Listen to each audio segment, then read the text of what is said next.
बिस्मिल्लाहिर्रहमानिर्रहीम, अस्सलाम वालेकुम। Welcome back to my channel हम और किचन व्लॉग्स। तो क्या हाल हैं आप लोगों के? अल्हम्दुलिल्लाह मैं अल्लाह की रहमत से बिल्कुल ठीक ठाक हूँ और उम्मीद करती हूँ कि आप लोग भी ठीक ही होंगे।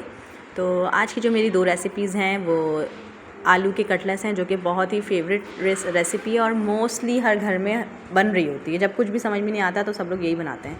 तो इसके लिए मैंने आलू जो हैं वो बॉईल कर लिए पहले। Very simple and easy recipe it is.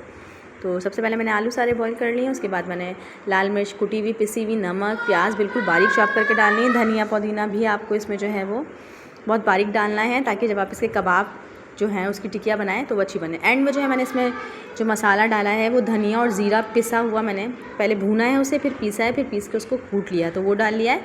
2 अंडे इस तरीके से मैंने फेंट लिए हैं। आप चाहें तो अंडे में भी नमक या मिर्च हस्ब ज़रूरत ऐड कर सकते हैं। उसके बाद मैंने अपने जो कटलेट्स थे या आलू की टिक्की थी उसको मैंने अंडे में डिप किया है और फिर सिंपली फ्राई कर लिया। ये बहुत ज़बरदस्त रेसिपी है, बच्चों को लंच में दे सकते हैं आप। और चाहें तो ये जो आलू का मैंने मसाला बनाया है ये बना के आप रमज़ानों के लिए सेव भी कर सकते हैं। तो जी ये मेरी पहली रेसिपी हो गई। और मेरे चैनल को लाइक शेयर सब्सक्राइब नहीं करा है अगर आप लोगों ने, तो प्लीज़ मेरे चैनल को लाइक शेयर सब्सक्राइब ज़रूर कर लें। और वीडियोस में अगर मेरी कोई भी आपको रेसिपी चाहिए होती है तो रेसिपी का नाम लिख के अगर आप सर्च करेंगे तो आपको ईज़िली मिल जाएगी। अच्छा जी, सेकंड रेसिपी है मेरी, वो है जी कोरमा। तो उसके लिए बहुत इजी तरीके से मैंने बनाया है। सब पहले अनियन को मैंने स्लाइसेस करके उसको फ्राई कर लिया है। फ्राई करने के बाद अच्छा इसी फॉर्म में आप अनियन को सेव भी कर सकते हैं।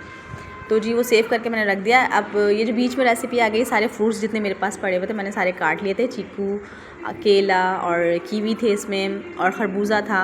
सबको मैंने काट के और फिर इसमें सिंपल जो है वो क्रीम का एक पैकेट मिक्स किया और बहुत यम्मी क्रीम बन गई थी। और इसी रेसिपी की वजह से मैंने अपने वीडियो का टाइटल रखा है कि रमज़ानों से पहले रमज़ानों की याद। तो भाई ये तो हो गई एक बात। तो भाई जो मेरी सेकंड रेसिपी है उसमें मैंने सबसे पहले हमने अनियन फ्राई करा था। उसके बाद मैंने चिकन को लेकर अच्छी तरीके से ऑयल में फ्राई कर लिया है। और उसके बाद मैंने उसमें सिंपल मसाले डाले, लहसुन अदरक के साथ, लाल मिर्च पिसा हुआ जो है वो गरम मसाला है, और हल्दी है, धनिया है पिसा हुआ, और इसमें मैंने डाली हैं 2 से 3 सब्ज़ इलायचियाँ डाली हैं, और नमक हस्बे ज़रूरत डाला है। इन तमाम मसालों के साथ जो है चिकन को बहुत अच्छे तरीके से हमने भूनना है, ताकि मसालों की और जो चिकन की जो हीक होती है वो निकल जाए। उसके बाद आप चाहें तो थोड़ा सा पानी रख सकते हैं। अगर चिकन या मसाले जलने लगें तो आप थोड़ा सा पानी ऐड कर लें इस फॉर्म पे। अच्छा जो अनियन मैंने फ्राई किया था यानी कि ब्राउन किया था, उसको मैंने इमाम दस्ते में मोटा मोटा कूट लिया है और दही लेके उसमें मैंने अच्छी तरीके से मिक्स कर लिया है। तो अब ये जो दही और ब्राउन अनियन मैंने बनाया है ये मैं मसाले में ऐड कर दूँगी। ये मैंने इसमें चिकन में ऐड कर दिया। चिकन में ऐड करने के बाद अब इसको हम अच्छी तरीके से स्टेज पे भूनेंगे। तो बस बहुत जल्दी से बन जाने वाला चिकन कोरमा है ये। अच्छे तरीके से भून लेंगे। ये देखें इसका पानी तकरीबन खुश्क हो गया है। अब आप इसमें आलू ऐड कर सकते हैं, जो मैंने भी किए थे, लेकिन मैंने बहुत कम आलू डाले थे, 2 या 3 से। और थोड़ा सा शोरबा रखना है ताकि चिकन टूटे भी ना और ग्रेवी भी अच्छी सी बन जाए। तो बस ये एक इजी रेसिपी है चिकन कोरमे की। उसके बाद आप थोड़ी देर जो है इसे ढककर पका लेंगे तो इंशाल्लाह यम्मी चिकन कोरमा आपका रेडी है, और आपकी चिकन भी बहुत ही टेंडर रहेगी।